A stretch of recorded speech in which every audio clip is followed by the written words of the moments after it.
સુરત શહેરના Gen Z group દ્વારા પર્યાવરણ બચાવવા માટે શરૂ કરાયું અનોખું કાર્ય. વિદ્યાર્થીઓએ સિગરેટના કચરામાંથી બનાવ્યો રિસાયકલ પેપર. દરરોજ લાખો સિગરેટના બટ્સ કચરામાં ફેંકાઈ જાય છે, જેનાથી પ્રદૂષણને ભારે નુકસાન થાય છે. સુરતના સાર્વજનિક યુનિવર્સિટીમાં શરૂ થયેલા આ પ્રોજેક્ટ સિગરેટના ફિલ્ટરને ડિટોક્સિફાઈ એટલે કે ઝેરી કેમિકલ દૂર કરી અને તેને રિસાયકલ પેપર, ઊન, ફોટો ફ્રેમ, બુકમાર્ક, ડાયરી અને કિચન જેવી પ્રોડક્ટમાં રૂપાંતરિત કરાય છે. ક્લીનઅપ ડ્રાઈવ, લોકોને જાહેરાત કરી અને પ્રોગ્રામ તેમજ શહેરમાં મુકાયેલ ખાસ નવીન પ્રકારના સિગરેટના આકારમાં બનાવેલ કચરાપેટી મારફત સિગરેટ વેસ્ટ એકત્ર કરવામાં આવે છે અને તેને સુરક્ષિત રીતે રિસાયકલ કરાય છે. મારું નામ લિપ્સા પડસાલા છે. આખી પ્રોસેસ કઈ રીતની થાય છે? આપણું ગ્રુપ જે છે મહેનત કરી રહ્યું છે, કઈ રીતની ભવિષ્યની અંદર કામગીરી? અમારી પ્રોસેસ એવી રીતે છે કે અમે પહેલાં તો સિગરેટ જે બટ્સ છે એને કલેક્ટ કરીએ છીએ.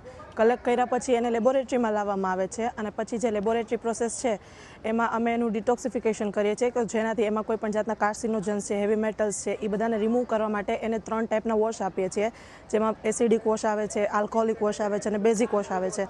પછી અમે એનો પલ્પ બનાવીએ છીએ અને પછી જે ટ્રેડિશનલ પેપર મેકિંગ મેથડ છે એનાથી અમે એને પેપર બનાવીએ છીએ અને પછી અમે એમાંથી કીચેઇન્સ અને જે બુકમાર્ક્સ છે, પછી કોઈ પણ ગિફ્ટિંગ આર્ટિકલ્સ છે, જેમ કે તમારે ફ્રેમ બનાવી છે તો એ બધી વસ્તુ બનાવીએ છીએ. અત્યારે અમે સેલિંગ નથી કરતા. અમારો ફ્યુચર પર્સપેક્ટિવ કંઈક એવો છે કે અમે એક વેબસાઇટ બનાવવાના છીએ અને તેમાં અમે આ વસ્તુનું સેલિંગ કરવા ઈચ્છીએ છીએ.